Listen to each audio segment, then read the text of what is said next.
Hello and welcome to PFF Fantasy Football Podcast. I'm your host, Ian Hartitz. Joining me, as always, PFF's finest, Dwain "The Rock" McFarland, to talk all things tight ends. Fourth part of our mini-series here. Quarterbacks Tuesday, running backs Wednesday, wide receivers Thursday, and now happy Friday. We got tight ends. It's a great day to be great. Dwain, how are you? It's a great day to be great. This has been a great week to be great. Like this has been pretty nice, like getting through all of these different positions. Tight ends, I'm very interested to talk with you about today because we've kind of hinted on this. Like, man, the last several years I've been a huge proponent of tight end early. Like, go ahead, do it. Like this year, I think we could poke holes in all of them. Like, not to say we won't ever take a tight end early, but man, like it's just there's nobody sitting there that I'm like, wow, I absolutely have to have them at ADP, and I think it's going to be this enormous value. Maybe we'll change our minds. You know, we're still early. We're only in April 1st. This is not an April Fool's. Like, this is me actually just being honest right now. But yeah, so ready to jump into it, man. Do you have an April Fool's like Twitter prank planned, Dwain? I got nothing. I kind of think it's a dumb holiday, to be honest. I don't like it. I thought you might do something because like you're funnier than me. Like you're a funnier guy than I am. So I was kind of waiting for like the Ian one. I saw David Njoku's. I've seen several. But yeah, I'm kind of with you. It's like I'm not too big on the April Fool's thing. If you got something that's good, then go ahead and do it. I'm not here to tell anyone how to do the freaking jokes or anything like that. But I don't know, Dwayne. I didn't have anything super great pop up. I've been staring at spreadsheets all damn morning. What are you talking about? Sounds about right. All right, let's get right. Yeah, joke's on you, McFarland. Let's get right into the tight end discussion. Back atop his spot as the overall tight end one, Travis Kelce. Yes, Mark Andrews managed to take away his 5-year streak last year, but after losing Tyreek Hill, it's just really tough to look at Kelce and, you know, having the potential to potentially like lead the position by 30 plus targets. I just think even if Andrews in the year 2022 is a more talented receiver, Kelce will probably have the overwhelming volume and, let's face it, the better quarterback play to be the highest end tight end one. We both have Kelce 1, Andrews 2, and Kyle Pitts 3. They make up your top tier, Dwayne. But I think as we'll talk about with all three of them, as well as, okay, we have the top 5 all the same. Kelce, Andrews, Pitts, Darren Waller, and George Kittle. You're going to be happy with these guys on your fantasy team, but for the first time, we do have concerns, as you alluded to kind of in the intro to this podcast, about really each of them. Kelce is getting up there in age. He'll be 33 by the time week 1 rolls around, and not having Tyreek Hill in the offense, yeah, we'll take the extra volume. I do believe that volume outweighs, you know, the idea of a teammate drawing away coverage, but it's not like we were just dying for more volume from Kelce in the first place. Honestly, losing Tyreek could be enough of a problem with Mahomes in that offense that even if Kelce is still the overall tight end 1, which we're betting he will be, he just might not be as dominant as we're used to seeing. Mark Andrews, yeah, it's going to be a situation where we got to see what he's going to do in a whole season with Lamar. Look, Lamar, I mean, I was watching some of that like Colts game when he was 31 of 36, almost 400 yards, like before regulation even ended. Like, I'm not saying Lamar can't enable a fantasy relevant receiver or two, but let's face it, Andrews was putting up some pretty big numbers with Huntley and Josh Johnson under center down the stretch. We got to see what it's going to be like with the full season from Lamar, Kyle Pitts, and Marcus Mariota. Darren Waller in an offense now with Devontae Adams as the number 1, George Kittle switching to Trey Lance and having to deal with Debo and Ayuk maybe taking over, you know, as the top 2 targets in the passing game. All great players, Dwayne. I think people will be hard-pressed to put anyone else inside the top 5. But, yeah, I'm not going to be reaching on these guys if that's going to be what it takes to get them in fantasy drafts of most shapes and sizes.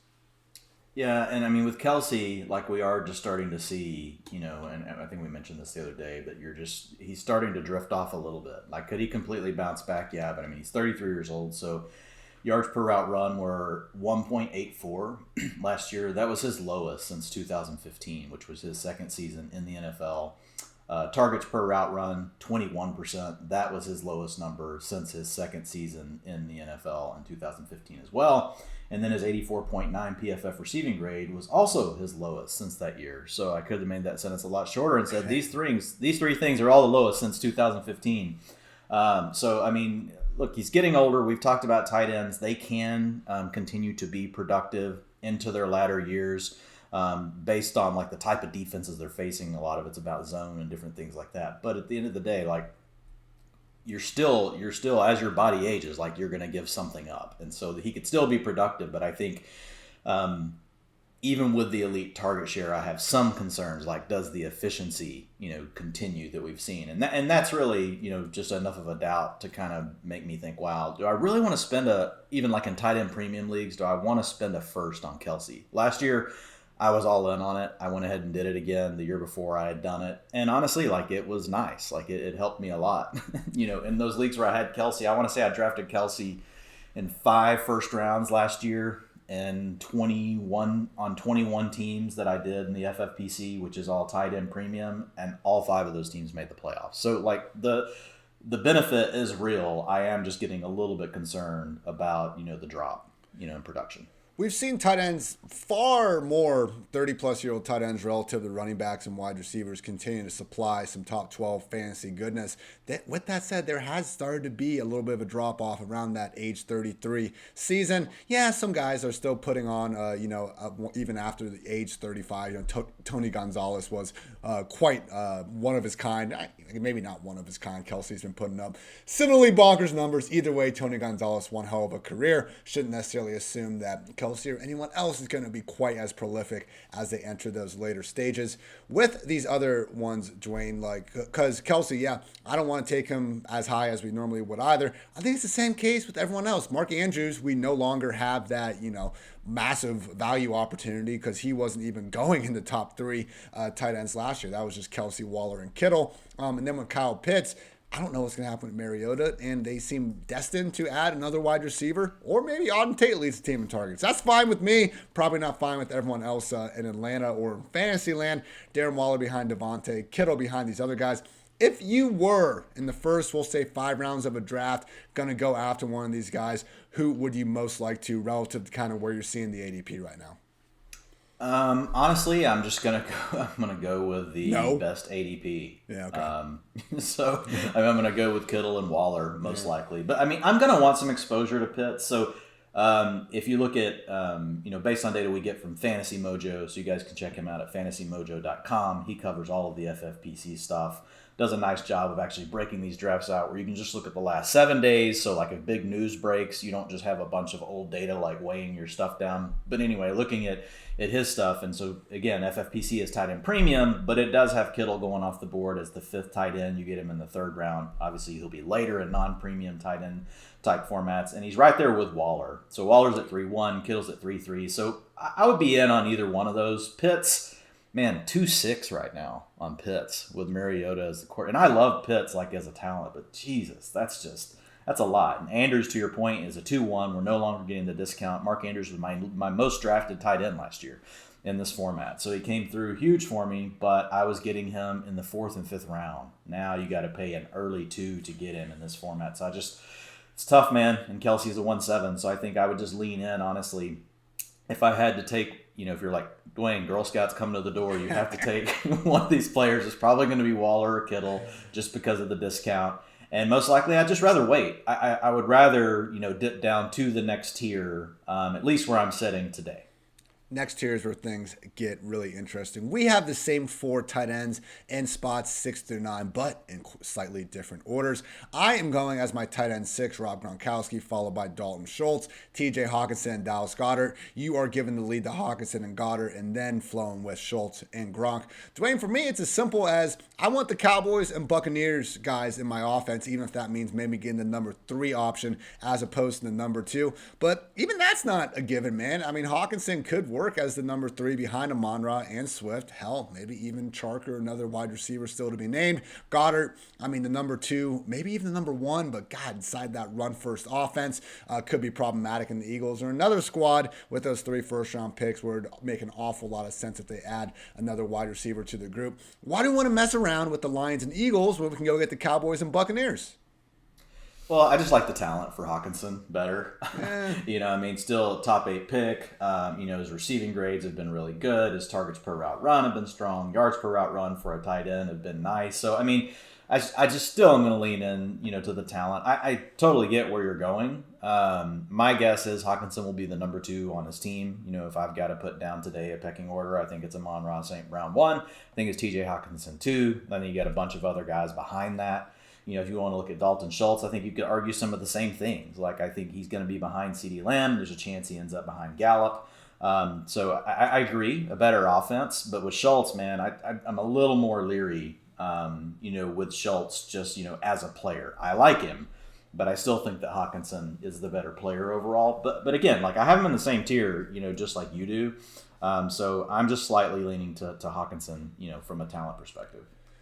With Schultz, we did talk about last year, like how different it was for him when it was having one of the wide receivers out, which they're out. Amari Cooper is not coming back to Dallas. Like breaking news, everyone, not an April Fool's joke.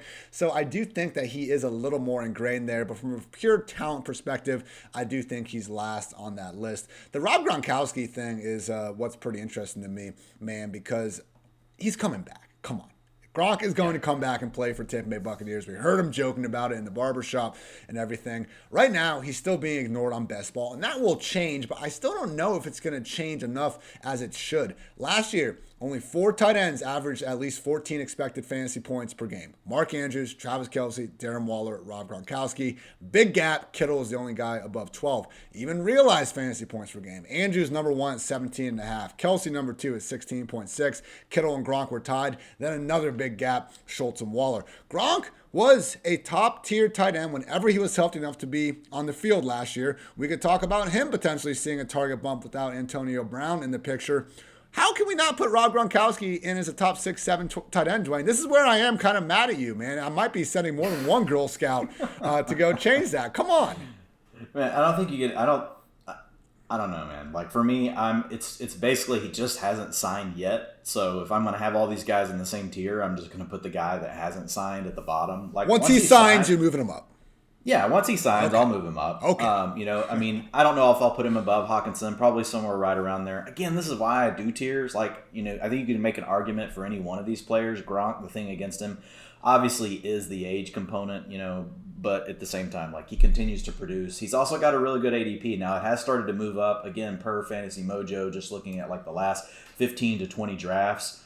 You had been able to get Gronk essentially for free back before March 6th. Then you had the Gronk barbershop incident. I'm guessing that somewhere around like March 20th on the calendar. I don't remember exactly where it was at, but that's where we saw a bump up. And now in these FFPC drafts, he's going between round 7 and round 11. That's still a really good value for Gronk in that format. So I definitely like getting access to him at his current price with ADP. Like if you're drafting this weekend, you're like, I'm going to have some fun, going to draft some best ball, whether it's on FFPC, whether it's on Underdog, like just take Gronk. Like you should be taking him. Like he's one of the players that definitely should be in your queue. I'm sure, Ian, next week when we kind of kick off this our best ball series, we start doing the live draft streams, like Gronk's going to be on some teams. Just 144 days older than Travis Kelce. And yeah, he is getting up there, but we actually did see a nice little return to form last year, particularly before kind of that injury happened. I mean, God, the first couple weeks of last season looked like Gronk was going to mess around and score like 2 touchdowns every single game for the rest of the time. On the year, though, 1.88 yards per route run. Nice little bump over the 1.5 mark we saw in 2020, even higher than the 1.68 mark we saw before he took a year off in the first place. No, this was not the Gronk that you could argue was like a true number 1 receiver, regardless of position, during the better part of the 2010s. But it really was good to see him back there, looking like Gronk again. I mean, hell, he forced 16 missed tackles last season. The previous 2 seasons combined, he only had 12. So really was great to see Gronk, getting back, being that kind of maybe GOAT at the position. With all due respect to Gonzalez and a bunch of other guys, I think it's tough to have that discussion without putting Gronk's name in it. That is the first top 9 tight ends. Again, Kelce, Andrews, Pitts, Waller, Kittle. Dwayne and I are in agreement. After that, I'm going to speak for both of us and put Gronk there. Then TJ Hawkinson, Dallas Goedert, and Dalton Schultz. But that kind of is your consensus top 9 tier. This is where all hell can break loose. There's honestly like 12 or 13 tight ends after this point that, if someone wanted to come in and really put their reputation on the line, I probably couldn't call him an idiot, Dwayne. I might disagree with them, but I wouldn't be sending the Girl Scout, wouldn't be calling you 4 eyes, which, I do apologize about. I was getting heated here in the wide receiver section yesterday. Anyway, we do have Albert You have him tight end 10. I have him tight end 11. He does seem to be capturing the imagination of the fantasy community in the offseason. We're getting the head coach saying they want to use him as a receiver. And hell, man, Russell Wilson's in Denver. All we've ever seen from Albert O has been him making the most out of his opportunities. Should have more than ever Noah Fant out of the picture. So far, Dwayne, the Broncos haven't really added anyone other than, I think, Eric Tomlinson to their tight end room, who is as much of a block first tight end as you could ask for. Assuming that no one like Trey McBride or, a day 2 tight end, Jeremy Ruckert or someone like that makes their way to Denver. Maybe even if they do that, we are high in treating we are treating Albert O as a top 10, top 11 tight end from day one. That's what he should be. I don't think he's even close to being ranked out. Oh my God, he doesn't even have a position rank, an underdog. That is insane. Where is he at with Fantasy Mojo? Because I don't think it's going to be that long that we have this opportunity to buy Albert O as cheap as he is. Yeah, he's already up to tight end 13 over there, one spot ahead of Gronk. So he's going 9.5. Again, that's tight end premium, but he jumped up. He's similar. March 6th, like he just really shot up the board. Obviously, that coincides with Russell Wilson landing on the team. So all of their ADPs, are a hockey stick, up and to the right. So it's a situation where all of them got a big jump. But when you look at Albert O, like just the biggest thing with him, it's just the kind of profile you want to buy into. Like, again, you're looking at some of these players that didn't really get to play a full-time role. So what do we look at? We look at targets per route run. We look at yards per route run. That really helps us get an idea of, well, what could this potentially look like if all of a sudden now they were in this full-time role. And when you look at Albert O's targets per route run, 24%, which is elite. It would have tied Mark Andrews last year. It would have been above Darren Waller last year. Look at his yards per route run, 1.94, which is also elite. It would have been above Travis Kelce, would have been a little bit below Andrews and Pitts, below Kittle, but above Hawkinson, above Dalton Schultz, right there with Gronk. So, he just has the underlying profile that screams look, Ian, I think it's possible. Like, what if Albert O is really the guy that takes the biggest step forward in this offense? I know people are going to say, well, Russell Wilson never threw the ball over the middle of the field. Well, really, what tight ends honestly has Russell Wilson really played with? And oh, by the way, he did throw it over the middle of the field to Tyler Lockett. Just happened to be like 800 yards downfield on a dime. And he happened to, by the time he lets go, like he's already passed the other hash. But just looking overall at this offense, like we like Judy and we like Sutton, but they both have questions too. Like Judy, it's tough because he was hurt all last seasons. It's tough to really get our arms around him. Love what Judy did as a rookie, hitting that 20% target share mark, as a really young guy. But we can't just Judy's not foolproof at this point. Cortland Sutton, has taken a step back. We don't know if he's fully healed. We like him, but would we be surprised if all of a sudden it was Albert O that was the guy that gained the most in this offense? I think it's within the realm of possibility. And so when you get the quarterback upgrade and you have, really the underlying metrics that we see with Albert O, I think there's good reason for him to be moving up the draft boards. I don't know how high is it going to go? I don't know. Like I probably, not that I have a huge say, but I'll probably stop tweeting about it. That's when things are getting real intense at the McFarland household. And we can't even put it out there on the old Twitter sphere. Jimmy Graham, after I think he left Green Bay and then went to Seattle, he's had a weird, post-Saints kind of career hopping around. Jimmy Graham went ahead and had himself some nice touchdown scoring success. But, yeah, look at the list of these other tight ends that played with Seattle. No freaking shit that none of them put up big numbers. Luke Double L. Wilson, Will Dissly, Jacob Hollister, Nick Vanette, Gerald Everett for a year, old man Greg Olsen, Cooper Helfett, Ed Dixon, Tony Mayocky, Colby Parkinson, Zach Miller, Tyron Swoops, Brandon Williams, Darrell Daniels, Chase Kaufman, Tyler Marbury, Rashawn Allen, and Anthony McCoy. Those are all the tight ends to play at least one snap. Ian even mentioned the guy Ian even got in the guy that had one receiving snap. Yeah, there we go. Anthony McCoy for one. It's all on you, Anthony McCoy. It's all on you, man. So yeah, just it seems like such a tired argument. It's a good thing to look up. Like, it's fine to see if a quarterback has, enabled fantasy relevant tight ends, but you shouldn't end your argument on that when we look and see who the damn tight ends were. Albert O, we will be buying in 2022. But Dwayne, why are we so high on Pat Freiermuth? Okay, I have him tight end 13, you have him tight end 11, but I feel like we're actually lower on him than consensus. I'm seeing him locked in as a top 10 guy. He's entering his second year. The last game we saw, He was okay. He's being used in the passing game, and that's great. Here we go with the Zach Gentry stuff. How much money is Zach Gentry sending you? Like, is it weekly? Is it monthly installments? Should we just ignore it? Let's just ignore it then, and everyone can be. It's one game. We can all be shocked. All right, then we'll all be shocked in week 1 when the same thing freaking happens, and everyone will be like, "How'd this happen?" Okay, it was the most important game of the season. If Pat Freiermuth is that good, then why is he not out there more, man? I'm gonna have to go look it up. He was probably blocking the whole time. Like, pull it up. Pull it up for the people. I'm gonna look at this right here with you. I get it. Gentry's the block first tight end, but do we want to? What, we're gonna bet Freiermuth's gonna make the most out of like a 60% snap rate? That's a top 10 tight end. Yeah, I would put the over under for Freiermuth on routes per dropback this season at 75%. Like, that's where I would put it. I think he's gonna hit that. I think he's gonna be fine. The bigger question I have is, like, can Mitchell Trubisky support 3 weapons? Because I think where we do agree is he's most likely the third option in the pecking order right now. We're probably going to say Deontay Johnson is the number 1. Claypool's probably the number 2, and then you got Freiermuth the number 3. But there's a chance that those last 2 could flip, but I just don't know how much, Trubisky can really support. So for me, Freiermuth, like, he's a young tight end. He's got some draft capital in him. A 20% targets per route run in his rookie season. Like, it's good. And look, who do we have him above? Like, who are we, like, feeling like we just really need to move above him? I guess that's the next thing I look at. Like, Noah Fant, we know we've got big questions around.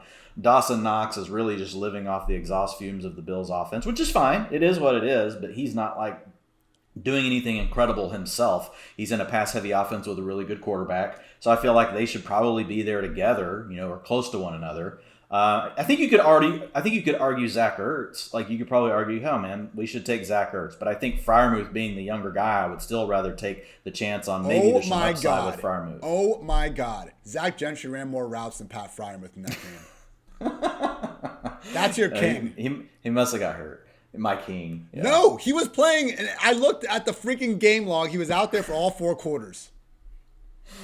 Okay. So what, Dwayne? What? Drop him to like 24 in your ranks. Maybe I will, because if you're gonna keep subscribing to groupthink here and just ignoring what's staring us in the face, yeah, you know me, groupthink. You know me, groupthink. Pat Freiermuth is the biggest trap at the tight end position in 2022. Throw it on a freaking quote graphic for all I care. Then quote me right after Ian's, as he is not the trap of 2022. Let's get a second-year tight end who's probably going to be the 4th target in his offense, led by Mitch Trubisky. What could go wrong, Dwayne? That's your king. He's still a young player. I like him. Give me Dawson Knox over Pat Freiermuth. 100%. Ugh, gross. I'm sorry. I like guys that get to catch passes from Josh Allen. Yeah. I'm sorry you like guys that probably are going to give their targets away. Like, I think he's more likely to give his targets away than Freiermuth. Why? How can you not have Zach Ertz ahead of Pat Freiermuth? What reality am I living in? Yeah, I like Zach Ertz, but I'm gonna go with the younger player. Like, I know we're not playing dynasty here. I know. I'm playing to win. I'm playing to win this year, Hartitz. I did not think tight end would be the position to drive us apart, but here we are. Zach Ertz. Look, you got my dogs all pissed off, dude. Okay. You and the trash man backing up into my driveway, just like you, Ian. Jeez. Noah Fant, tight end 13, dude. No. Gosh. Okay. Luckily, for most leagues, we're not taking a second tight end anyway, so we have our top 10 or 11, and you people don't even need to worry about the rest of this group. But yeah, man, Dawson Knox, we both have him, tight end 12. Not going to be, I think, as efficient as last season. O.J. Howard is now in the picture. It wouldn't be shocking if O.J. takes away, a little bit of the full-time role. I know we're always looking for the 75% route number. I didn't think O.J. looked as good last season as a seam stretcher coming off the Achilles. It could be expected. Maybe he will be healthier here moving forward. I think it is just as simple as just, hey, Dwayne, are we really that confident Knox is going to make as much out of like 75 targets again? Because as we know, this offense should be flowing through the wide receivers first and foremost in the passing game. Yeah, and my big thing with Knox is he's never gotten up there in the targets per route run or the yards per route run. So, and you can still have fantasy success that way if you're in a super heavy pass offense. I would still rather put my chips on players that I think could really probably carve out their own role and make their own way, right? And potentially rise above that. And again, this isn't completely like just dousing Dawson Knox. I think he's still a good player, but I think for folks that think he has a lot of upside, I would definitely challenge that notion, because typically by this point in a tight end's career, like, we've seen a bigger flash than what he's shown. Like, he's fine because of the offense that he lives in. Let's go through what exactly happened with Zach Ertz upon getting to Arizona. First of all, I don't want to hear the 2-game split snaps where he played with DeAndre Hopkins, one of which was the Bears game where Kyler dropped back to throw like 15 total times. So spare me that 2 game. I thought you liked 1-game splits, but okay. Oh my gosh. All right. Touche. I'll have to do a little more work into the Gentry Freiermuth situation now. But with Ertz, when he got Gentry to is Arizona, living rent free in Ian's head, everybody. Like, just Ian's waking up, sending me texts at like 11:30, 11:30 in the morning, first thing out of bed at the early riser Hartitz household. Zach Gentry, like, gonna pop up. Look at this check out his floor. stats. Look at this floor from Zach Ertz last year. Week 7, he gets to Arizona. Tight end 6, 14, 29, 13, overall 1, drops down to 40. Last 5 weeks of the year, though, 12, 8, 5, 10, 11. The number 1 option in Arizona is DeAndre Hopkins. Number 2 might be Zach Ertz. I hope it's Rondale Moore, Dwayne. It could be Zach Ertz. At worst, he's number 3. I feel like with Ertz, at worst, he's the number 3 pass game option. And when you kind of look at who he's going around, guys like Knox, Freiermuth, Albert O, Noah Fant, Mike Gesicki, all these guys, you could argue, are not going to be playing with as good as a quarterback. Okay, not in Knox's case. Sorry, Josh Allen, not trying to offend you.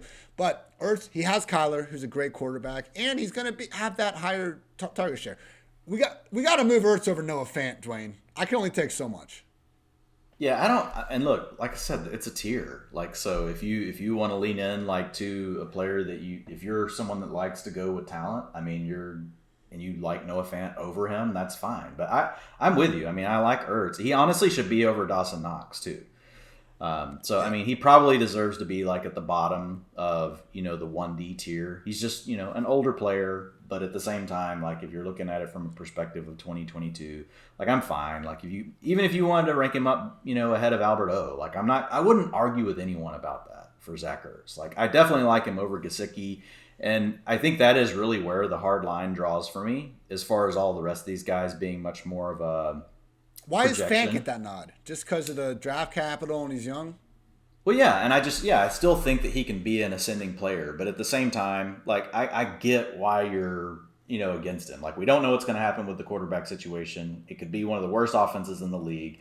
He's probably going to be the 3rd target on his team, which basically makes him sound like Irv Smith, right? What's the difference between Fant and Irv Smith? Are we sure Noah Fant is the Seahawks starting tight end? I'm not kidding. Oh, yeah, come on. Yeah, I'm not. Look. It is Seattle, so I mean, look, I'm not. Will Disley, $24 million. That's what Uzoma's getting. That's what Logan Thomas is getting. Yeah, I know. Oh my God, it's so stupid. It's sad. It is sad. It's sad. I just want to. I can't defend any. I can't defend anything the Seahawks do, man. You know this. Like, so get Noah Fant. Get Noah Fant out of that tier. That's what you need. After the top 14, we got another tier. Mike Gesicki, Irv Smith, Logan Thomas, Cole Kmet. I do have Irv at the top of this group. I've been on record stating that I do believe Irv is going to be the late round tight end of 2022. But this whole group, man, you can see it. I think Mike Gesicki is the problem. He's the one that we're seeing being pigeonholed in as a top 12 tight end.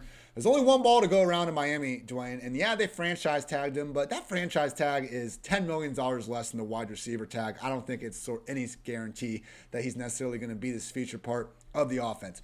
Who's going to be a number 1 target? Tyreek Hill. The number 2, Jalen Waddle. After that, man, maybe Devontae Parker's traded, maybe he's not. Cedric Wilson just signed a contract for $22 million to be a part of the Dolphins. We have Chase Edmonds, who just signed a big deal to come in. He's a pass catcher. Mike Gesicki could be like the number 5 pass game option. We don't even know if he's going to be playing a full-time role because Durham Smythe, who is their actual inline tight end, is back, and he's an actual blocker, unlike Mike Gesicki.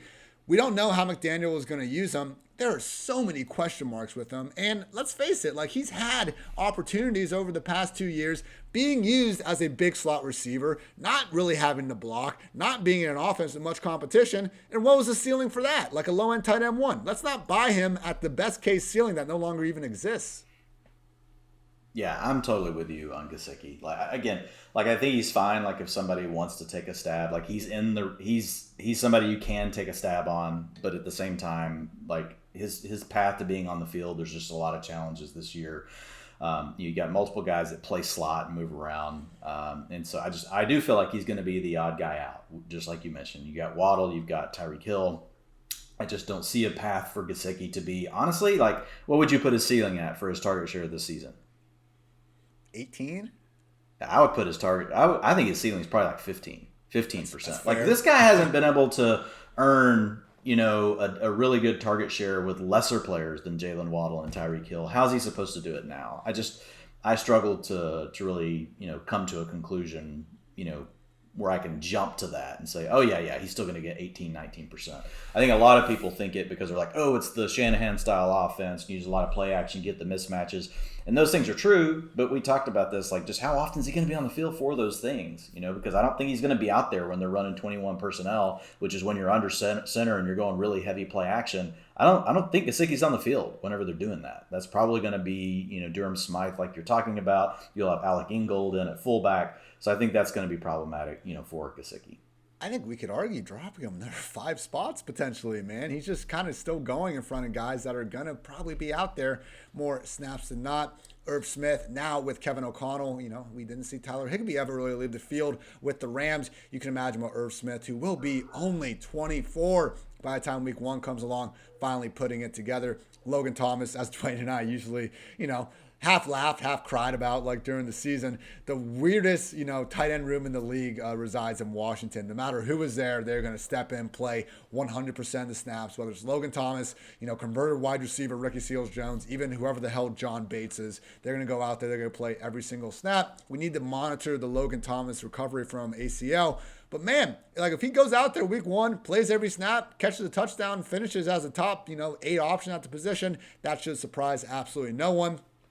And behind Logan Thomas. This is the one that's interesting. I am, hand up, Dwain. I've made fun of a lot of your ranks here. I am too low on Cole Kmet, so I'll take the L on this one. I think I need to put him up at least closer to where you have him at tight end 18. I have him tight end 23 because I was going through kind of the projected pecking orders post-free agency. I'll have the article out on PFF.com at some point next week. Cole Kmet could be the Bears' number 2 pass game option. It could happen, and there's probably only like 5 or 6 tight ends in the league that even have that in their potential range of outcomes. Yeah, I mean, look, we would like to have seen Cole Kmet do even more by this point, but he will only be in his 3rd season. He's going to be 24 years old. I still think there's plenty to like. Does that mean that he can earn 25% of the targets? No, but could he get to like 18-20% target share? I think that's possible for Cole Kmet. I mean, he has taken steps forward each one of his seasons, so I think that that's a positive thing. Like when you look at him versus someone like David Njoku, who really has had a much longer leash to do his thing and hasn't been able to do it. And again, not saying that Njoku couldn't have a nice season too, but I think with Kmet, you still got the fact that he is a young player. And we know that it takes tight ends longer to get going. So actually he's on a pretty good trajectory for being a tight end. Like even in the cases of like Travis Kelce, like there's very few tight ends that just like storm onto the scene like Gronk did, as a rookie. It's pretty rare for it to happen. And that's what also does make, what happened with Pitts really nice. And I know Ian, he lines up at receiver, whatever. Doesn't matter. Like, we get to play him as a tight end. And so it's still pretty rare that we see that happen. So Kmet could still take another step forward this year. That's how you have to look at a lot of these younger tight ends. Like they can all take a step forward. It takes them longer to really boom than it does at the other positions.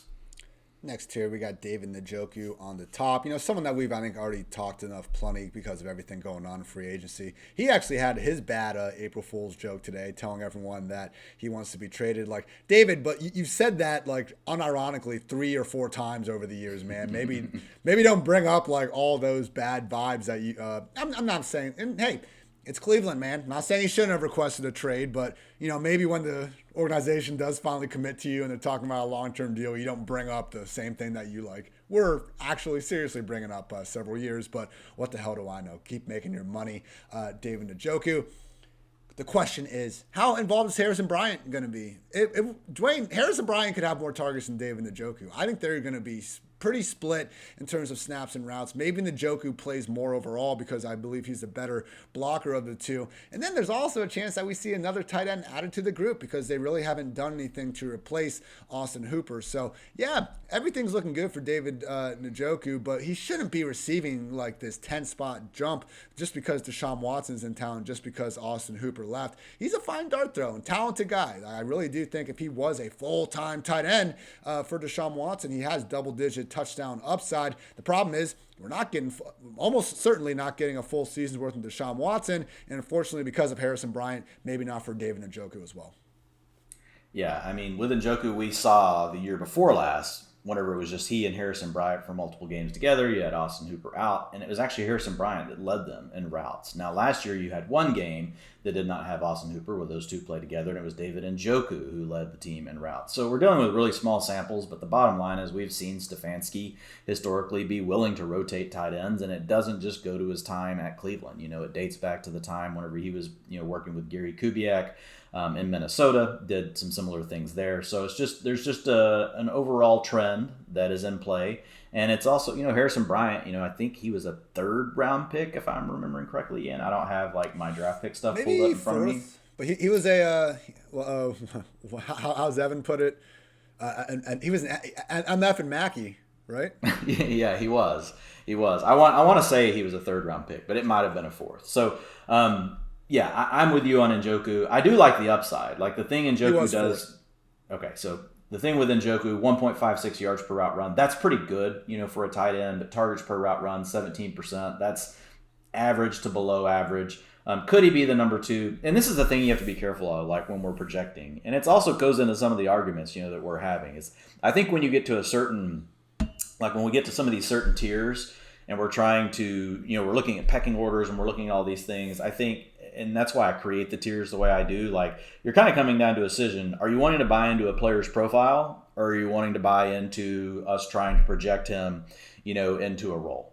Because really, a lot of times these projections don't work, right? We want to give these guys more room to work with because there are more targets available in their offense, but it just doesn't come to fruition. And that's my big concern with a lot of the players that, honestly, from here on down the list, even the guys that are coming into these situations where we think Evan Ingram and some of these others, where all of a sudden there could be all these Ricky Seals-Jones, where there could be all these available targets. At the end of the day, the player still has to be good enough to demand the targets. And unfortunately for David Njoku, he's been below average his whole career in that way. So it's not like Deshaun Watson can immediately change that for him. Deshaun Watson can make the targets he gets worth more, undoubtedly. David Njoku, that's where his bump comes from, is the fact that if he's catching passes from Deshaun Watson, how much is a target from Deshaun Watson worth versus one from Baker? I don't know. I don't know the answer, but I know that the overall answer is more. It's going to be worth more. Yeah. And so that's what he's picking up. I think out of the guys that are ranked 20th or lower, there's 2 of them that kind of stand out to me. Because you're right, we can jump through some hoops here and try to talk about the situation being okay. But ultimately, I think there's enough red flags to probably fade the majority of these guys. With that said, Tyler Higbee, Dwain, someone that I know pissed you off a lot last year because he was basically the one screaming not a red flag, but the one screaming exception to playing as much as we want elite tight ends to play, but then not really putting up the corresponding numbers. But we did see him play everything that we would have wanted from him. And now we're in an offense where maybe he does finish 3rd in targets behind Cooper Kupp and Allen Robinson. Are we maybe just looking too much into one bad season there? But he had all the underlyings. Why couldn't that turn around in 2022? Matthew Stafford throws for 40 touchdowns. Maybe this time 10 of them go to Higbee. Yeah, I think it's totally possible. I mean, and again, this is a lot of these tight ends. It really does just come down to tiers for me. But I think you can put him in that range. I think you could say, similar things about a few other players. But yeah, I mean, the beauty for Higbee is he finally did, from a routes per dropback standpoint, he got over the 80% mark, which is really what we want to see. And so now if they don't bring Beckham back, and it really is just Allen Robinson, and, Van Jefferson running streak routes, and then we obviously know Cooper Kupp's the number one, then yeah, there could be a little bit more room for Tyler Higbee to do more. It's not like the Rams are really like just trying to get their running backs involved too much in the passing game. So I still think there's room for Higbee. Like, he's a player that I don't mind drafting late. And I could see the argument for, hey, like, he should be in tier 2B, not tier 2C, right, where I've got him right now, which I'll be writing these guys up, and they'll go out next Tuesday.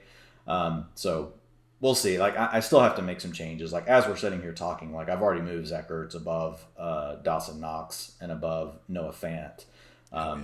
Yeah. So, I mean, now I haven't moved Pat Freiermuth down, but, I'm going to leave Pat Freiermuth there just to piss you off. But yeah, I agree with you on Higbee. Like, I mean, if you get a tight end that can be out there that often, like, that's like the first step in like unlocking the potential for the player. And we did see flashes from Higbee still. We just never got consistency. Yeah, I'll be moving Higbee up too over guys like Gesicki that we just have a lot more concerns about them even being on the field. There are still some guys that will have those concerns though. Hunter Henry, really good talent, but at the same time, like, Jonnu Smith is the one making I think he's actually making a couple million more in those ridiculous deals that they both got. Like, it's a 2 tight end offense, and I think I don't think that disparity is going to be as wide between them this year. Mac Jones was willing to spread the ball around. I mean, Jacoby, Bourne, Hunter Henry, like, even if he keeps the lead on Jonnu Smith, probably isn't going to be more than number 3 option in this offense. I'm just not so sure that's going to be a situation worth chasing. And Gerald Everett's kind of the same way, man. It's going to be Gerald Everett and Donald Parham, each running a lot of routes. I think they're going to essentially cancel each other out. And hell, they might even bring back Steven Anderson, who was working his way into the 3 tight end committee last year between Jared Cook and Donald Parham. Are you kind of similar thoughts with Henry and Everett? Just too many mouths to feed in the offense, and then especially at tight end? Yeah, I think once you get to this level, like, especially, I mean, we could talk about this with players before, but yeah, there's just so many other mouths to feed. And again, these guys just haven't shown that much, for me to get excited enough to think that they might be able to bump someone else out of the pecking order. Like Hunter Henry, I really do like. If it wasn't another tight end that we were dealing with, think if Hunter Henry didn't have to deal with Jonnu Smith, who really didn't play a ton, but it was enough to be a nuisance to Henry. Like, Henry would probably be in our top 12 if we didn't think he was going to have to rotate with another tight end, because firmly in the conversation. It's not like New England's got like some, dominant receiver that's demanding everything. And so Hunter Henry, like, is actually, a guy that if we weren't dealing with Jonnu Smith, we would feel way, way better about. But it's just enough that he has these games where he'll only get to be in a route 60% of the time. And that's just, that's a killer for tight end. So a lot of the guys like we're into now, basically you're just like, you're squinting and you're hoping for a touchdown. They're not going to beat out like the other players on their team. We love Gerald Everett, like, as an athlete, but I mean, come on, like, he's not going to beat out Keenan Allen. He's not going to beat out Mike Williams. He could give you spike week potential in a best ball format. I do think Gerald Everett could give you some things, from that perspective, but there's not a ton of upside probably outside of that. If week 1 happens and Parham's devolved to this 5 snap per game guy, and Everett's playing over 90%, completely different situation. Just don't really expect that to be the case. We'll see though. That's another big reason why we're going to be paying close attention, as we always do, to the preseason first team snaps. I get it. Ramondre Stevenson runs for a 90-yard touchdown against a bunch of future Lowe's employees, in the fourth quarter of a game. No, I don't really care about that play in particular. We do care about trying to figure out the depth charts, trying to figure out the opportunity. Those first team snaps can help tell you that. What about Evan Ingram, Dwayne? I'm a little bit higher than you on him. I have him tight end 18. You have him tight end 23. Not exactly just going out on a limb there, tight end 18. I get it. I've seen some people just going, oh my God, Doug Peterson, the tight end whisperer, like he's the one that actually made Kelsey and Zach Ertz into good players.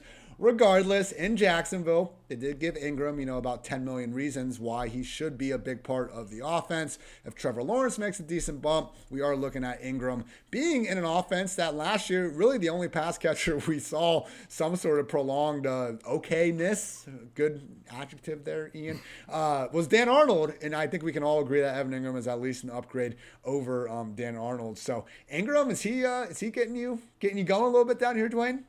I mean, I think he's definitely interesting. I mean, because again, it's another guy, former first-round pick. He had a great rookie season, and he has done things that a lot of other guys like Dawson Knox have never done. Like his targets per route run, 22%, 20%, 22%, 20%. And then last year it dipped down to 15%. He's had some pretty solid yards per route run seasons. Never has really posted a solid receiving grade from a PFF standpoint at a 75.7 his second season. That was the highest. Last year, though, it was a 54.9. So I don't know what's going on with Evan Engram, but I mean, you could make an argument that, look, man, he's really lived under some bad offensive coaching for the last few years. You could probably argue he's had that his whole entire career.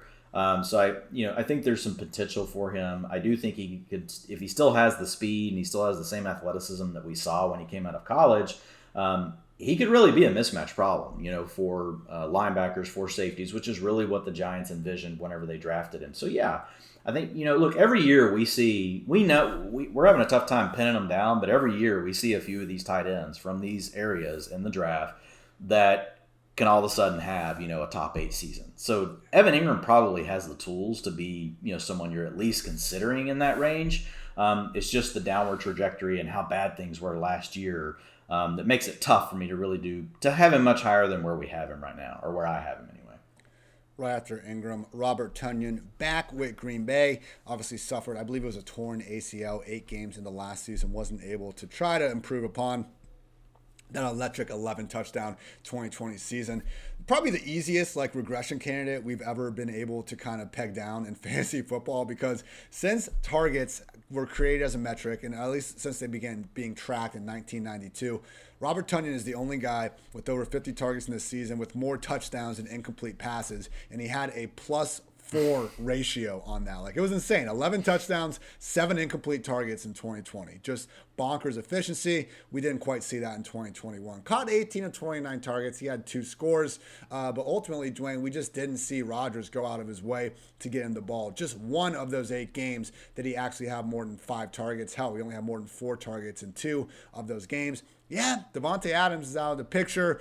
But we've seen this with Rodgers, man. He doesn't really force the ball to just a guy because he's out there on the field. He'll do the opposite and ignore everyone except the one guy that he is confident in. I think Robert Tonyan, hey, he's being priced outside the top 24. If you're in best ball and you already have Rodgers and you want to get him at the end, that's fine. I don't think he's going to be approaching that tight end one conversation again, though, just because Adams is gone.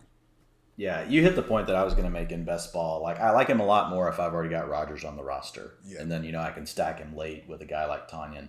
And that's actually a good rule of thumb for a lot of these late tight ends. Because, look, it's so hard to hit on them anyway. And this is almost like you can pick up on a concept from DFS, right? You're really, it's a position that also doesn't add a ton of value a lot of the time. So, if you're going to have one and you're going to say you're going to have 2 or 3 you're going to have 3 on your roster in best ball, why not make one of them match, even if they're a lower end player, make them match up with your quarterback, right? Or potentially you could do that for both quarterbacks.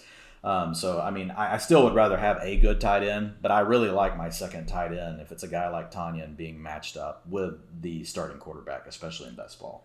And there's more situations to do that down the road. We're now in your tier 3. Look, none of these guys are ever going to be confused as a realistic target in your typical, redraft 1 tight end leagues. You can, maybe after, you might need a good 6 to 8 drinks to wrap your mind around, some of these guys' best case scenarios, but they are out there. Ricky Seals-Jones is the sort of receiving first, tight end that we do like to target in fantasy land. I just don't think he's getting that role with the Giants. Washington gave him 100% snaps because Washington gives every tight end 100% snaps. He did go to the Giants reportedly because he thought he could have a bigger role there. We'll see if they continue to not add any other competition at the position. But honestly, they could bring back someone like Caden Smith, who I think is still an unrestricted free agent. He could easily split things down the middle because he's an actual blocker and completely ruin RSJ. Austin Hooper, hey, we saw him put up the big year in Atlanta. Now, in Cleveland, he wasn't bad. They were just continuously rotating him, Harrison Bryant, and David Njoku, so he never quite had the targets to put anything big together. The problem is Tennessee is famous for doing the exact same thing with their tight ends. Now, Anthony Ferkser and Michael Pruitt are still free agents. Only Jeff Swaim's been re-signed so far. But, yeah, I just, if the Girl Scouts walking up those steps, I don't think Austin Hooper is going to be having an every down role in Tennessee. CJ Uzomah with the Jets could have been a late round target that didn't also give Tyler Conklin almost $20 million. What the hell was that? What are you doing, Jets? They're giving CJ Uzomah and Tyler Conklin $40 million combined. Well, I think it's just going back to where, the Jets know they want to have more heavy personnel, and they just didn't have the people to do it last year. So we were anticipating, look, they're either going to sign a fullback or they're going to bring in additional tight ends. And so they chose to go with tight ends, probably just based on what the market was, what the market could provide. But to your point, you've said this multiple times, when you have two tight ends on the same team in fantasy that both get playing times, you have no tight ends, for your fantasy football team. So it's going to be a challenge. The guy that I look at in this tier that I know I've got him moved up, and I think I even mentioned it like the last time we for some reason we're talking about tight ends, but it's Mo Alley-Cox, because he has flash. Like he has a rookie. Now again, these are very limited routes. So in his rookie season, he only ran 54 routes. So you can't get like nuts about this. But yards per route run 2.46, targets per route run 0.24, PFF receiving grade of 78.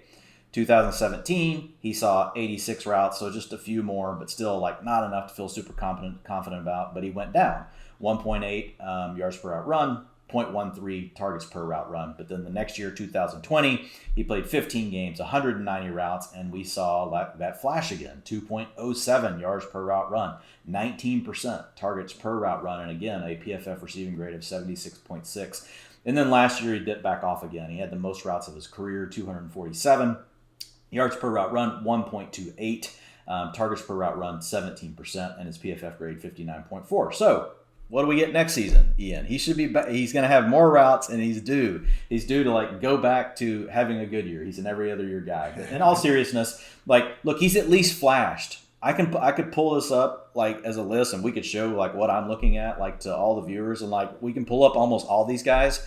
Most of them have never had seasons, that did anything like this with Mo Alley-Cox. Again, some very limited samples there on two of those seasons, but at least he's flashed it. And we know that he's got a better path to seeing more routes this season, being on the field more with Jack Doyle retiring. We also know that really, it's wide open behind Michael Pittman. So I like that about Mo Alley-Cox, and I think I'll probably end up moving him probably close to where you've got him, somewhere around 21, like early 20s for sure. My tight end 21, Dwain's tight end 30. Good on you for getting ahead of me, just slandering you about that. You just, you fixed it yourself, so now I don't have to say anything. I appreciate you. Hayden Hurst is now the presumably Bengals starting tight end. I don't know, and honestly, CJ Uzomah last year with the touchdowns, and he had the 2 spike weeks. He finished as, I think, the tight end 19. And, it wasn't any better on a per-game basis. That's Hayden Hurst's ceiling, in my opinion. He's going to work behind Chase, Higgins, Boyd, and potentially Mixon and maybe another running back. I don't know. Best case as number 4 option. I think Drew Sample can honestly just make this more of a 2 tight end committee to begin with. Brevin Jordan's an interesting one. We just have no idea. The guy's still only 22 years old. It's so unclear if he's even, ready to play a full-time role in the offense. Last year, the Texans were nauseatingly using 3 to 4 tight ends on a weekly basis. I see the upside if you want to take him late in a dynasty and just hope that, again, another one of these Miami Hurricane tight ends just isn't incredibly misused throughout their young and promising career. CC Chris Herndon. I do think maybe there could be some future upside there, but ultimately Brevin Jordan might be a year away from being a year away in the late round tight end pool. Any other thoughts on the rest of the group, Dwain? And we got Trey McBride as a rookie, but since 2010 we've had Gronk, arguably the best tight end ever. Evan Ingram, he needed an OBJ, broken ankle. And then last year, Kyle Pitts, borderline wide receiver. Those are our only top 12 rookie tight ends. I don't, maybe McBride is that good. I'm not really sure, to be honest with you. It's just unlikely he gets a role to even have the volume to be in that conversation. Yeah, I think we'll have to see where he lands. He is really more of a pure receiving tight end, so you probably want him to land somewhere where there's going to be plenty of available slot, routes. A guy that can come in and play inside like that right out of the gate. And if that happens, then I think you can make an argument with some of these other guys that we've talked about where we really just kind of okay, why are we talking about these guys? Why not? You take a shot on a guy like Trey McBride above those players. But to your point, it's really tough for the rookie tight ends to break out. So we'll see where he lands. We'll see what kind of draft capital he gets, and then we'll figure out where we need to slide him in.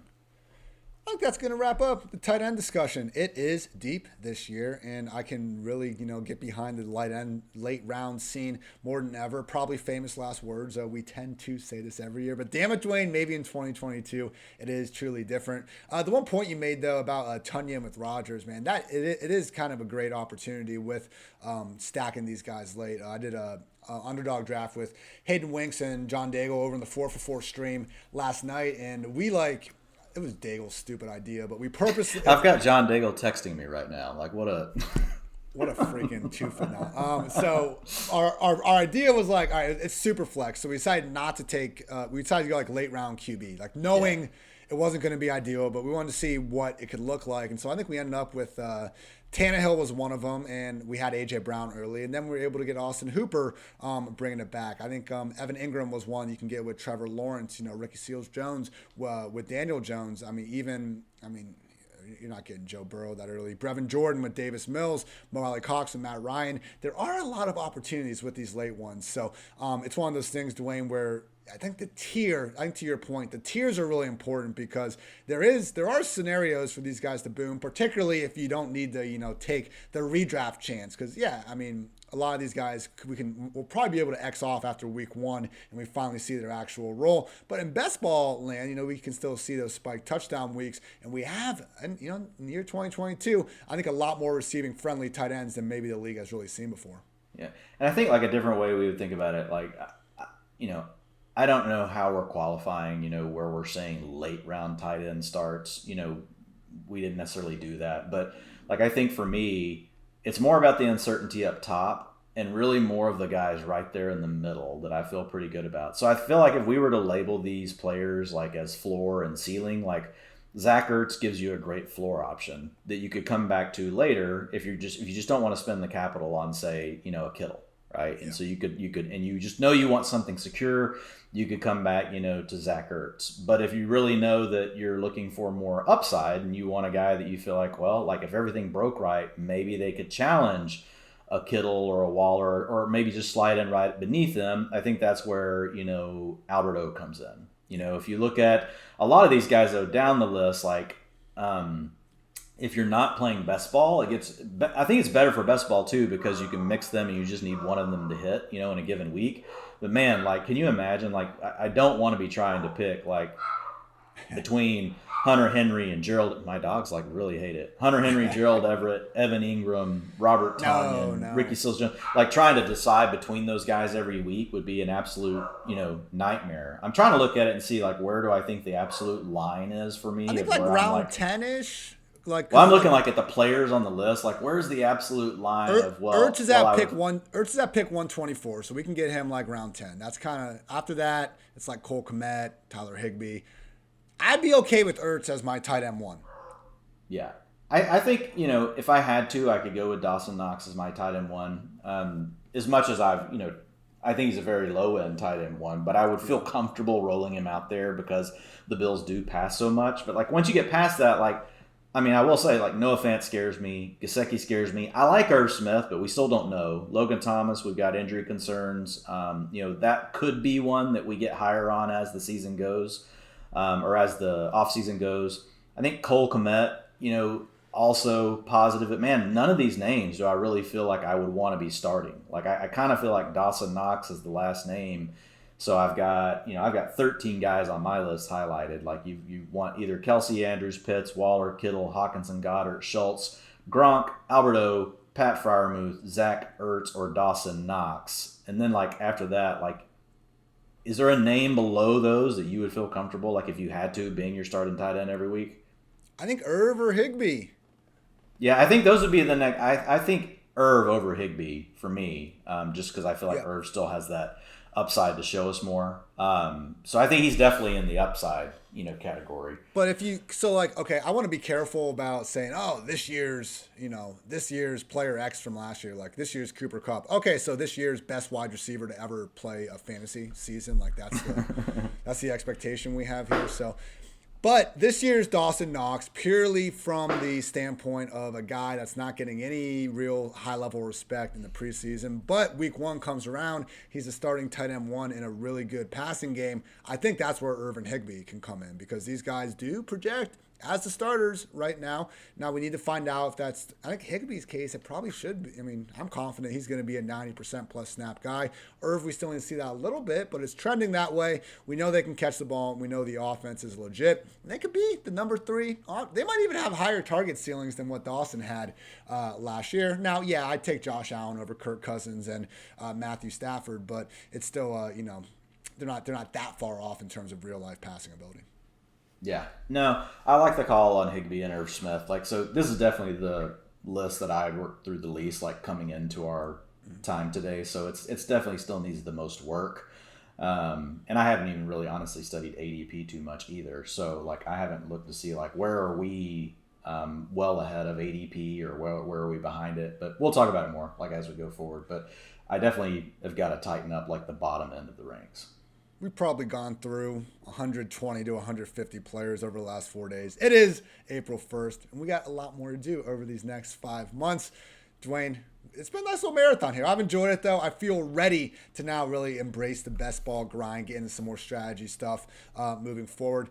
Tentative schedule podcast-wise, now moving into April. We were talking about it a little bit before, but probably going to go to 3 episodes per week, one on Tuesday, one on Thursday. Maybe we'll do some more, I don't know. And then also the best ball streams on Wednesday that will also convert to a podcast. But yeah, I want to make those more interactive with you guys as well. Always love hearing from you. So, I'll post those YouTube links when we start, usually around 5 p.m. Bring a drink or 3, and we'll have a grand old time. So anything you have to add to that or want to get off your chest before we get out of here, Dwayne? No, man, I'm just excited. We're about to start drafting. We take a lot of the stuff we've been talking about, and we're going to start, really applying it, and talking more about the strategy. And you've mentioned it before, the more you draft, the sharper you get, and the more that you really test your convictions. And that's where we're really going to know how we feel about our tight end ranks, when we're on the clock and we really need one, and we're wow, we're staring at 3 or 4 of these names that we think all should be in a tier together, and we don't like any of them. We're we don't want to take them. And that'll be the point where, we know that we've got to go back and we got to relook at everything and determine, is it something where, our gut and intuition is right and we shouldn't have these players ranked this high? Or is it really something where, maybe where we've got them ranked is right and we just need to get more comfortable with, clicking on their name in a draft? And then I think the other really cool part is how all this, comes together, because right now, so far, all we've talked about really are players by tiers, by position. Yeah. Everything changes when you talk about bringing all the players together and figuring out how are you going to use that and deploy that, to have a strong draft strategy. So those are my favorite things to do. That's the stuff I get the most excited about. So yeah, really looking forward to doing those. We will be doing all that. Yeah, I mean, look, even if you're not going to be someone that's, willing to put a bunch of dollars in the best ball, I know it is annoying having your money, tied up in there for, potentially 6 months plus of time. With that said, I do think even if you just want to do a couple contests for fun, you can do $1, even $5 contest entries. It's not going to break your bank account. And I think if you just want a good landscape poll, you want to kind of see where guys are going, so much better than those mock drafts that you can, pick up on ESPN, Yahoo, or wherever, where most people are just kind of not even doing it after the first round or two anyway. So actually having to have a little bit of money, even $5, is going to get a much sharper pool. And what I will say is I'm typically a draft late proponent. If I had to pick, I want to draft late, and there's multiple reasons for that, and I've actually written some stuff on it. I won't go into it all now, but man, I will tell you, this year, this is the first year where I've really felt super strongly about so many different players this early that I think their ADPs are going to move up. And again, every year is a little different. We can't just throw blanket statements over these things. We do research, but things change it, So when I'm looking at this year, James Conner, again, according to Fantasy Mojo, going 5.1. Really? James Conner's still a 5th round pick. Leonard Fournette's still a 4th round pick. Those things alone are enough, to your point, even if you don't want to go draft 50 teams, it might be worth just drafting 1 or 2 and going in with a very specific strategy of saying, you know what, I'm going to make sure I get James Conner. I'm going to take him in the late 4th. I'm just going to go ahead and take James Conner because I know, his ADP is going to move up. I'm going to take Leonard Fournette in the late 3rd, and I'm just going to surround all those other picks in those first 8 rounds with receivers and tight ends. You could do that. You could easily go in, and you won't be able to do that by the time, we get to September. So I think there are some things that are presenting edges right now, more so than what we've historically seen with some of these players. Gronk being another great one, to your point. He's starting to move up in ADP, but you can still get him late relative, to a lot of these other tight ends. So I think there are definitely edges. We've talked about the rookies. You can still get Kenneth Walker in the 7th or 8th round. Dude, you could go into a draft and make a plan around 6 or 7 running back names right now that are all going too late. And really and that's all you got to do. Like, you just need that list of like 8 guys, and you're going to draft 5 of them. And you're done. And then you're going to build all of your team around that running back value. And again, that won't be here whenever we're drafting in September. So if you do draft now, make sure you do it in a way that you're being intentional, that I'm going to do things right now that I can't do later if I wait. And those are the conversations I'm really looking forward to having more of in this month. Again, I think we got a really good, player level view of all these guys. Got some, ranking discrepancies figured out, tightening up the tiers and all that. But now, applying it to the drafts and knowing where the values are, that's going to allow us to change our strategy appropriately and hopefully just freaking kill it, make money, come in first, get to make fun of all of our friends, all the stuff that comes with winning fantasy football glory. Always our goal here on the PFF Fantasy Football Podcast. For Dwain, I'm Ian. Thanks so much for tuning in. Until next time, take care, everybody.